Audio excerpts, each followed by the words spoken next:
Chapter 35.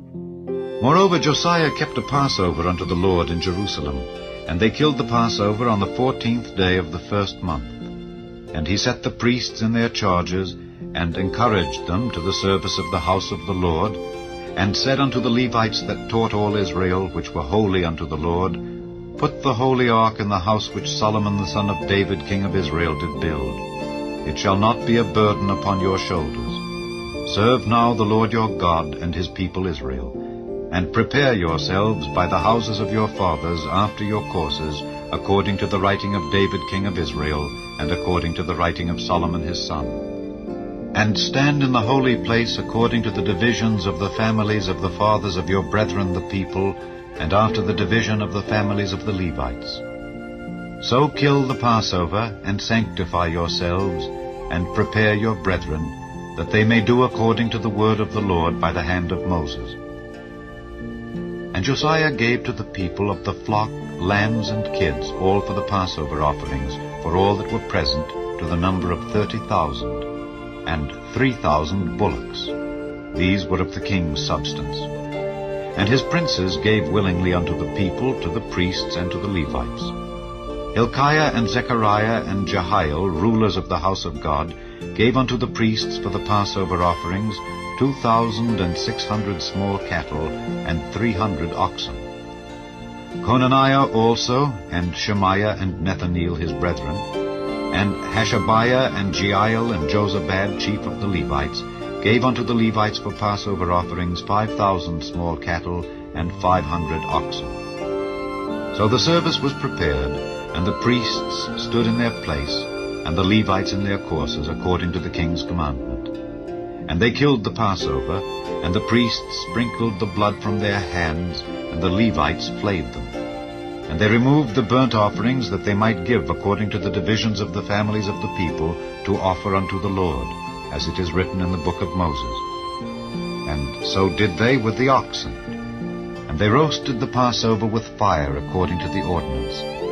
But the other holy offerings sod they in pots, and in cauldrons, and in pans, and divided them speedily among all the people. And afterward they made ready for themselves and for the priests, because the priests, the sons of Aaron, were busied in offering of burnt offerings and the fat until night.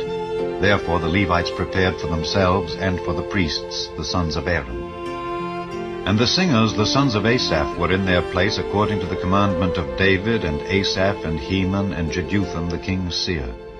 And the porters waited at every gate. They might not depart from their service, for their brethren the Levites prepared for them. So all the service of the Lord was prepared the same day to keep the Passover, and to offer burnt offerings upon the altar of the Lord, according to the commandment of King Josiah. And the children of Israel that were present kept the Passover at that time, and the feast of unleavened bread 7 days. And there was no Passover like to that kept in Israel from the days of Samuel the prophet. Neither did all the kings of Israel keep such a Passover as Josiah kept, and the priests and the Levites and all Judah and Israel that were present, and the inhabitants of Jerusalem. In the 18th year of the reign of Josiah was this Passover kept. After all this, when Josiah had prepared the temple, Necho, king of Egypt, came up to fight against Carchemish by Euphrates, and Josiah went out against him. But he sent ambassadors to him, saying, What have I to do with thee, thou king of Judah? I come not against thee this day, but against the house wherewith I have war. For God commanded me to make haste. Forbear thee from meddling with God, who is with me, that he destroy thee not.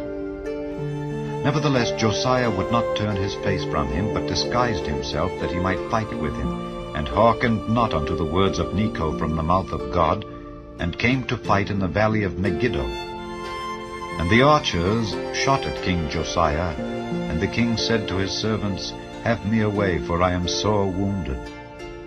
His servants therefore took him out of that chariot, and put him in the second chariot that he had. And they brought him to Jerusalem, and he died, and was buried in one of the sepulchres of his fathers. And all Judah and Jerusalem mourned for Josiah. And Jeremiah lamented for Josiah, and all the singing men and the singing women spake of Josiah in their lamentations to this day, and made them an ordinance in Israel. And behold, they are written in the Lamentations. Now the rest of the acts of Josiah, and his goodness, according to that which was written in the law of the Lord, and his deeds, first and last, behold, they are written in the book of the kings of Israel and Judah.